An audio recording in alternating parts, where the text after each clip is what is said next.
The Untouchables. Who were they and why they became untouchables? By Baba Sahib Ambedkar. Part 5, Chapter 13 2. As has already been shown, cow killing was not legally prohibited by Ashoka. Even if it had been prohibited, a law made by the Buddhist emperor could never have been accepted by the Brahmins as binding upon them. Did Manu prohibit beef eating? If he did, then what would be the binding on the Brahmins and would afford an adequate explanation of their change of front? Looking into the Manu Smriti, one does find the following verses 5:46. He who does not seek to cause the suffering of bonds of death to living creatures but desires the good of all beings obtains endless bliss. 47. He who does not injure any creature attains without an effort what he thinks of, what he undertakes, and what he fixes his mind on. 48. Meat can never be obtained without injury to living creatures. An injury to sentient beings is detrimental to the attainment of heavenly bliss. Let him therefore shun the use of meat. 49. Having well considered the disgusting origin of flesh and the cruelty of fettering and slaying corporeal beings, let him entirely abstain from eating flesh. If these verses can be treated as containing positive injunctions, they would be sufficient to explain why the Brahmins gave up beef eating and became vegetarians. But it is impossible to treat these verses as positive injunctions carrying the force of law. They are either exhortations or interpolations introduced after the Brahmins had become vegetarians in praise of the change. That the latter is the correct view is proved by the following verses which occur in the same chapter of the Manusmriti. 5:28. The Lord of creatures, Prajapati, created this whole world to be the sustenance of the vital spirit. Both the immovable and the movable creation is the food of the vital spirit. 29. What is the destitute of motion is the food of those endowed with locomotion. Animals without fangs are the food of those with fangs, those without hands of food, those who possess hands, and the timid of the bold. 30. The eater who daily even devours those destined to be his food commits no sin, for the Creator himself created both the eaters and those who are to be eaten for those special purposes. 56. There is no sin in eating meat, in drinking spirituous liquor, and in carnal intercourse, for that is the natural way of creating beings, but abstention brings great rewards. 27. One may eat meat when it has been sprinkled with water, while mantras were recited when Brahmans desire. One's doing it. When one is engaged in the performance of a rite according to the law and one's life is in danger. 31. The consumption of meat is befitting for sacrifices, that is declared to be a rule made by the gods, but to persist in using it on other occasions is said to be proceeding worthy of Shastra, of Rakshasas. 32. He who eats meat when he honors the gods and mains commits no sins, whether he has bought it or himself has killed the animal or has received it as a present from others. 42. A twice born man who, knowing the true meaning of the Veda, slays an animal for those purposes, causes both himself and the animal to enter a most blessed state. 39. Swayambhu, the self existent himself, created animals for the sake of sacrifice. Sacrifices have been instituted for the good of this whole world, hence the slaughtering of beasts for sacrifice is not slaughtering in the ordinary sense of the word. 40. Herbs, trees, cattle, birds, and other animals that have been destroyed for sacrifice receive, being reborn, higher existences. Manu goes further and makes eating of flesh compulsory. Note the following verse 35. But a man who, being duly engaged to officiate or to dine at a sacred rite, refuses to eat meat, becomes after death an animal during 21 existences. That Manu did not prohibit meat eating is evident enough. That Manu Smriti did not prohibit cow killing can also be proved from the Smriti itself. In the first place, the only references to cow in the Manu Smriti are to be found in the catalogue of rules which are made applicable by Manu to the Snataka. They are set out below. 1. A Snataka should not eat food which a cow has smelt. 2. A Snataka should not step over a rope to which a calf is tied. 3. A Snataka could not urinate in a cow pen. 4. A Snataka should not answer call of nature facing a cow. 5. A Snataka should not keep his right arm uncovered when he enters a cow pen. 6. A Snataka should not interrupt a cow which is sucking her calf, nor tell anybody of it. 7. A Snataka should not ride on the back of the cow. 8. A Snataka should not offend the cow. 9. A Snataka who is impure must not touch a cow with his hand. From these references, it will be seen that Manu did not regard the cow as a sacred animal. On the other hand, he regarded it as an impure animal whose touch caused ceremonial pollution. There are verses in Manu which show that he did not prohibit the eating of beef. In this connection, reference may be made to chapter 3:3. It says, he, Snataka, who is famous for the strict performance of his duties and has received his heritage, the Veda, from his father, shall be honored sitting on couch and adorned with a garland with the present of a cow, the honey mixture. The question is, why should Manu recommend the gift of a cow to a Snataka? Obviously, to enable him to perform Madhuparka. If that is so, it follows that Manu knew that Brahmins did eat beef and he did not have any objection to it. Another reference would be to Manu's discussion of the animals whose meat is eatable and those whose meat is not. In chapter 5:18, he says, the porcupine, the hedgehog, iguana, rhinoceros, tortoise, and the hare they declare to be eatable, likewise those domestic animals that have teeth in one jaw only, excepting camels. In this verse, Manu gives general permission to eat the flesh of all domestic animals that have teeth in one jaw only. To this To this rule, Manu makes one exception, namely the camel. In this class of domestic animals, those that have teeth in one jaw only falls not only on the camel but also the cow. It is noteworthy that Manu does not make an exception in the case of the cow. This means that Manu had no objection to the killing of the cow's flesh.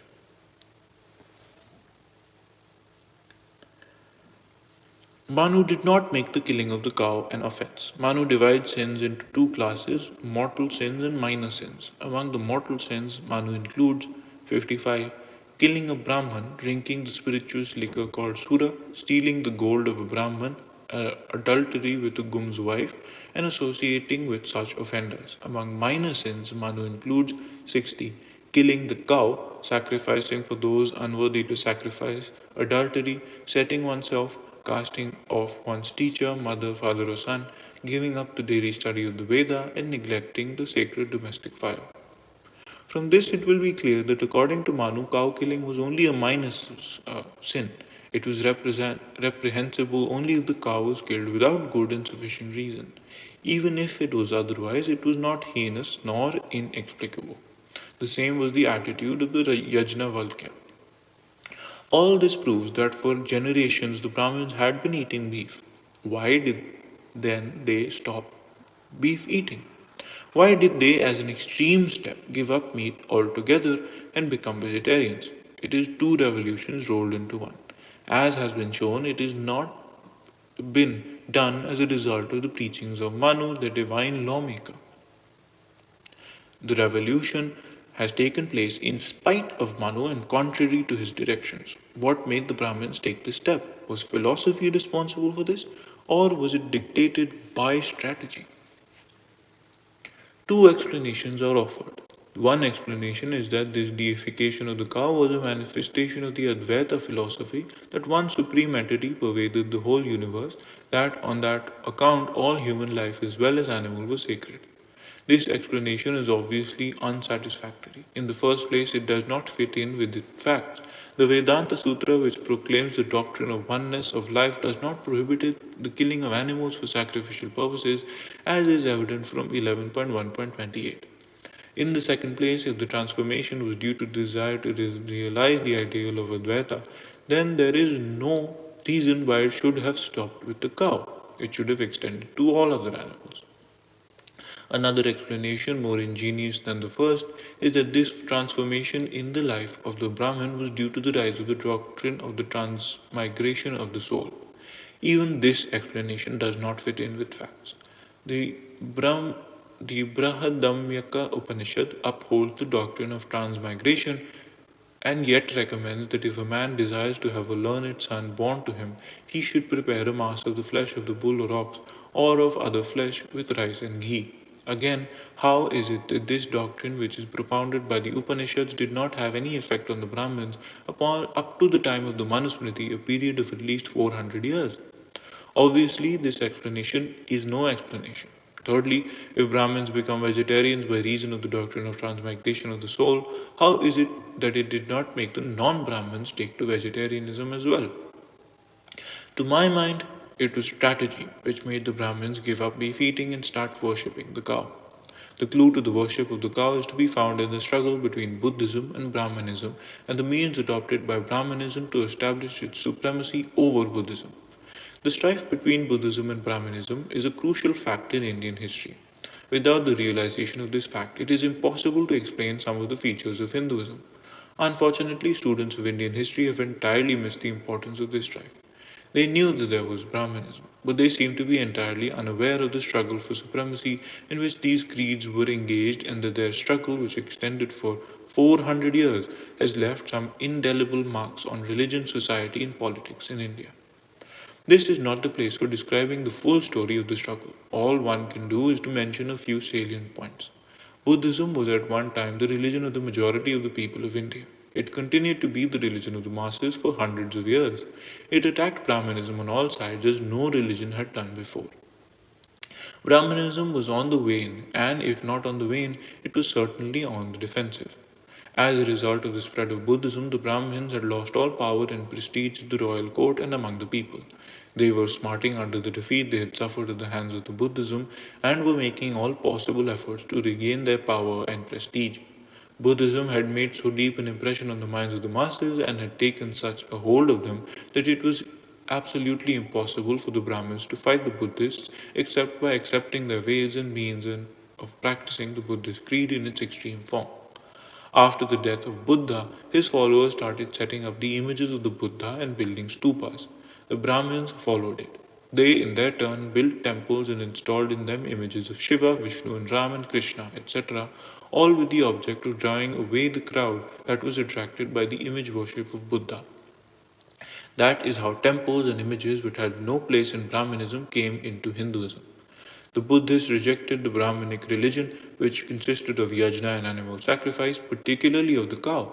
The objection to the sacrifice of the cow had taken a strong hold of the minds of the masses, especially as they were an agricultural population and the cow was a very useful animal. The Brahmins, in all probability, had come to be hated as the killer of cows in the same way as the guest had come to be hated as Gogna, the killer of the cow by the householder, because whenever he came, a cow had to be killed in his honor. That being the case, the Brahmins could do nothing to improve their position against the Buddhists except by giving up the yajna as a form of worship and the sacrifice of the cow. That the object of the Brahmins in giving up beef eating was to snatch away the Buddhist bhikshus from the supremacy they had acquired is evidenced by the adoption of vegetarianism by Brahmins. Why did Brahmins become vegetarian? The answer is that without becoming vegetarian, the Brahmins could not have recovered the ground they had lost to their rival, namely Buddhism. In this connection, it must be remembered that there was one aspect in which Brahmanism suffered in public esteem as compared to Buddhism. That was the practice of animal sacrifice, which was the essence of Brahmanism and to which Buddhism was deadly opposed. That in an agricultural population, which should be respect for Buddhism and revulsion against Brahmanism, which involved slaughter of animals, including cows and bullocks, is only natural. What could the Brahmins do to recover the lost ground? To go one better than the Buddhist bhikshus, not only to give up meat eating, but to become vegetarians. That they did. That this was the object of the Brahmins in becoming vegetarians can be proved in various ways. If the Brahmins had acted from conviction that animal sacrifice was bad, all that was necessary for them to do was to give up killing animals for sacrifice. It was necessary for them to become vegetarians.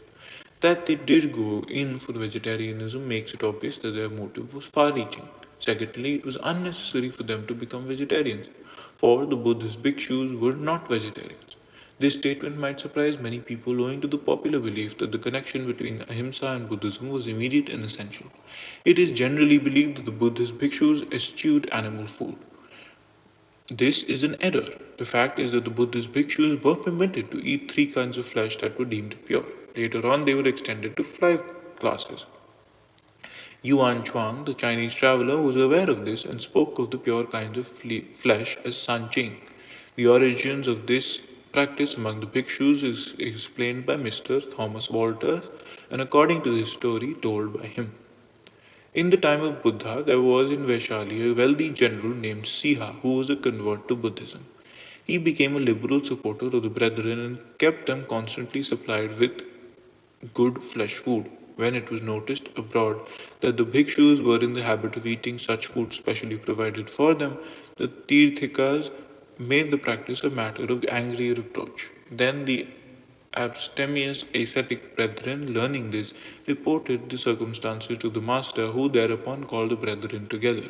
When they assembled, he announced to them the law that they were not to eat the flesh of any animal which had seen put to death for them, or about which they had been told that it had been slain for them.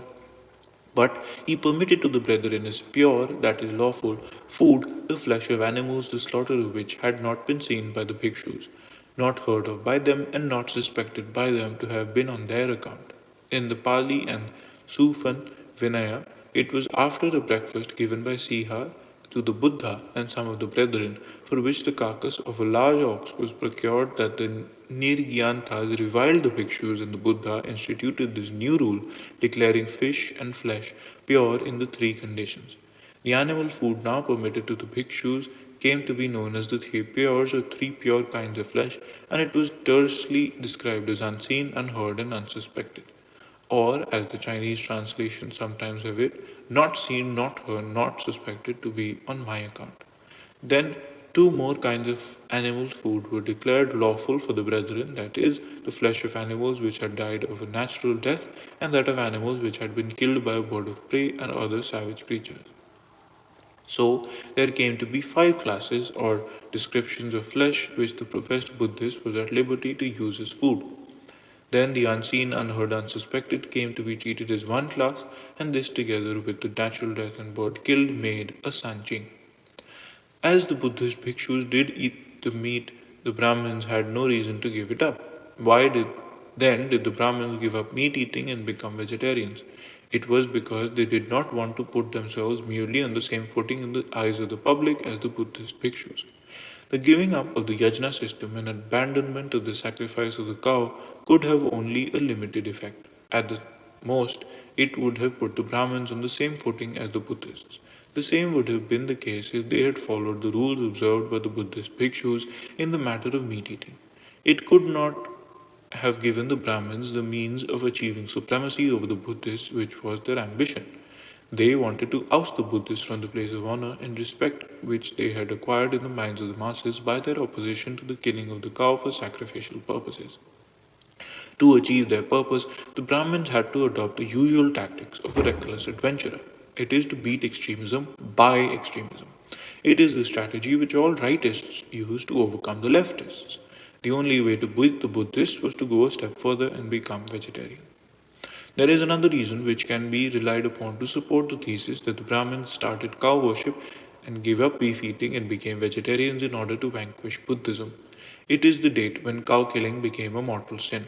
It is well known that cow killing was not made an offense by Ashoka.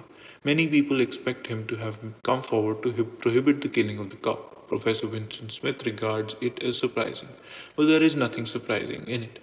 Buddhism was against animal sacrifice in general. It had no particular affection for the cow. Ashoka had therefore no particular reason to make a law to save the cow. What is more astonishing is the fact that cow killing was made a Mahapataka, a mortal sin or a capital offense by the Gupta kings, who were the champions of Hinduism, which recognized and sanctioned the killing of the cow for sacrificial purposes. As pointed out by Mr. D.R. Bhandarkar, we have got this incontrovertible evidence of inscriptions to show that early in the 5th century AD, killing a cow was looked upon as an offense with the deepest turpitude, turpitude as deep as that involved in murdering a Brahmin. We have thus a copper plate inscription dated 465 AD and referring itself to the reign of Skandagupta of the imperial Gupta dynasty. It registers a grant and ends with a verse saying, "Whosoever will transgress this grant that has been assigned shall become as guilty as the slayer of the cow, the slayer of a spiritual preceptor, or the slayer of a Brahmin." A still earlier record placing Go Hatya on the same footing as Brahma Hatya is that of Chandragupta II, grandfather of Skandagupta just mentioned. It bears the Gupta date 93, which is equivalent to 412 AD. It is engraved on the railing which surrounds the celebrated Buddhist stupa at Sanchi, central India. This also speaks of a benefaction made by an officer of Chandragupta and ends as follows: whoever shall interfere with this arrangement, he shall become invested with the guilt of the slaughter of a cow or of a Brahmin, and with the guilt of the five Anantarya. Here, the object of this statement is to threaten the resumer of the grant, be he a Buddhist or a Brahminist, with the sins regarded as mortal by each community. The Anantaryas are the five Mahapatakas according to Buddhist theology. They are matricide, patricide, killing an arhat, shedding the blood of a Buddha, and causing a split amongst the priesthood. The Mahapatakas with which Brahminist is here threatened are only two, that is, the killing of a cow and the murdering of a Brahmin. The latter is obviously a Mahapataka, as is mentioned in as such by all Smritis, but the former has been specified only an Upapataka by Apastamba, Manu, Yajnavalkya, and so forth. But the very fact that it has been associated with Brahmahatya and both have been put on a par with the Anantaryas of the Buddhists, shows that in the beginning of the 5th century AD it was raised to the category of Mahapatakas. Thus, Gohatya must have come to be considered a Mahapataka at least one century earlier, about the commencement of the 4th century AD. The question is, why should a Hindu king have come forward to make a law against cow killing, that is to say, against the laws of Manu? The answer is that the Brahmins had to suspend or abrogate a requirement of their Vedic religion in order to overcome the supremacy of the Buddhist bhikshus. If the analysis is correct, then it is obvious that the worship of the cow is the result of the struggle between Buddhism and Brahmanism. It was a means adopted by the Brahmins to regain their lost position. The end.